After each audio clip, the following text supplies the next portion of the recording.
ఇగో ఎట్లుంది ఐడియా. ఏ ఇంటి గేటును చూసినా, ఏ గల్మకు చూసినా, ఏ గోడకు చూసినా మొత్తం కొండంగెల ఫ్లెక్సీలే.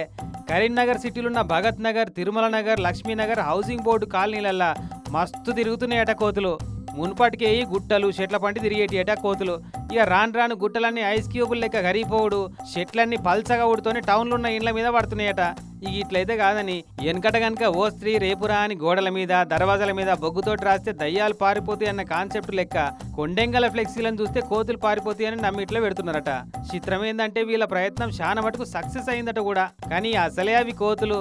మీరు పెట్టినవి ఒట్టొట్టి ఫ్లెక్సీలే అని అర్థమైందనుకో, ఫ్లెక్సీలు చించి పందిరెత్తే పైలం మరి. కానీ ఇట్లా ఫ్లెక్సీలు పెట్టే బదులు ఓ 2-3 కొండముచ్చులను పట్టుకొచ్చి ఊరంతా తిప్పితే బాగుండు అనుకుంటుర్రేమో. ఆ ప్రయత్నం కూడా ఇదివరకే అయిపోయిందట. కొండెంగల ఖర్చును మెయింటైన్ చేయలేక చేతులు లేవట్టిరట. అందుకే ఆగ్వ ఖర్చులు అయిపోతుందని ఈ ఐడియా వేసిరట.